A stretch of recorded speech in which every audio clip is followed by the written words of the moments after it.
Hi, my name is Ella Taylor, and today I'm talking about how we can treat patients with ADHD to have the best outcomes for themselves.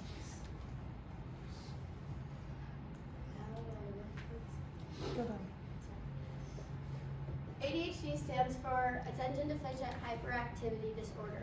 It means symptoms can be like fidgeting when you're talking or moving your feet or not being able to focus. It can cause behavioral problems like not being able to communicate with your parents or like with teachers, and you can like be stubborn. And the range of having it can be from just like simple things like moving your hands or not being able to focus in school and not being able to really get anything done. Susan Bronchi-Mo, she was diagnosed really late in her life, around when she was 29, and she had always wondered like why she couldn't focus for very long or why she would fidget. And she started doing meditation and finding ways that would help her focus, because she didn't know it was because she was diagnosed with had this problem. She just wanted to find ways that she could improve her life.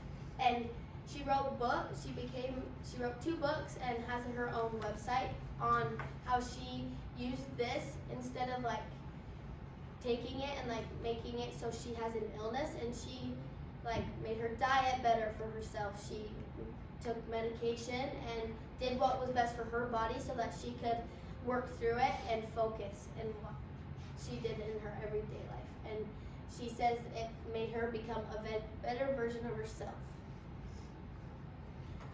One of the biggest topics with ADHD is how you treat it. Most people are debating whether it's more important to take medication or natural exercises like yoga, meditation, having a strict diet, and focusing your mind on the foods that you like. It's a really big part. Parents get worried when you take medication that it can change your behavior too much and you can lose other personality traits than ADHD, and it can take over what you have. This is a lot of kids don't know if they either have it. So as you can see, that's how many are even don't take any treatment, and then this is from 4 to 5, 60 to 7% take both behavioral and medication, and you can just see how much. You can see that medication is more popular in most ages because it's the easiest thing to do. So it's just taking a pill every morning, and it can change your focusing ways. Medication.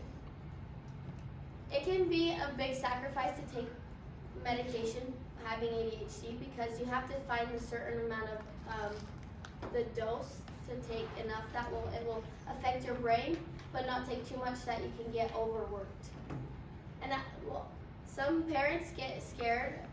I read a study that it talked about they sent their college kid off with their prescription and medication, and they started overusing it in college because they needed to get their schoolwork done and focus on things, and so they're like, oh, if I take more, then I will be more focused and be able to get more things done. There are also a lot of negative outcomes from medication, which are losing weight because it makes you not hungry when you take them. It just has your mind focused on other things. You can overdose on it, and you can lose personality traits. I know one of my friends takes it, and when he takes too much, you can tell because he's not as up and going, he's more just mellow. So it really does affect your personality. Natural exercises. You wouldn't know, but doing yoga and meditating the mind helps a lot. And they said that when you're younger have kids that are diagnosed to when they wake up, just put them and meditate them and control their mind. Also, what helps with little kids when they're diagnosed with is behavior charts. It seems really funny just to give them oh, if you do good, then you'll get a treat. But with people with severe ADHD, it's hard to get along with people and like take corrections and like teachers, like it's hard to pull stuff in, and so giving them a chart saying like, oh, this hour you did this, like it can keep them focused on doing what they need.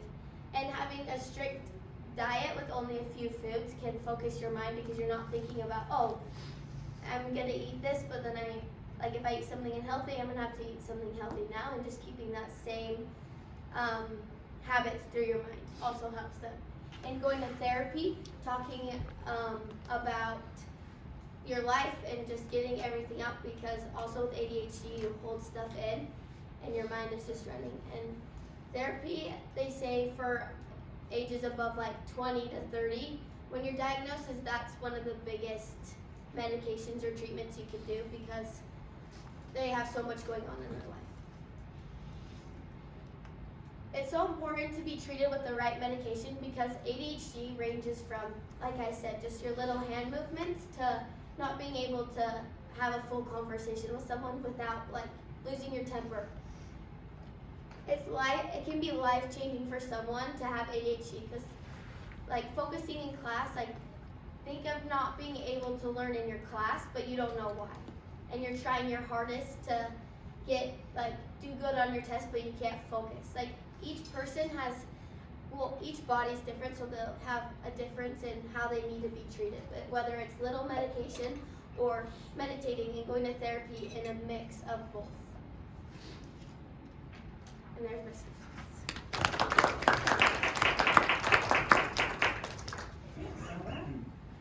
What questions do you have for Oh yeah, sorry. Like what age ranges are most affected by ADHD? It said that you usually, parents can tell when early on in elementary school.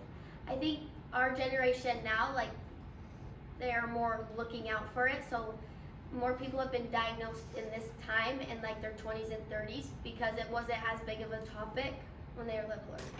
Like my brother, he has it, and they found it in 8th grade, and we could tell when, like, how much, like, talking to someone and going to therapy and taking it, he did some of both, and so I saw that with me, how his schoolwork and, like, how he acted with our family was different from now than when he was, like, not on his doing the right treatment.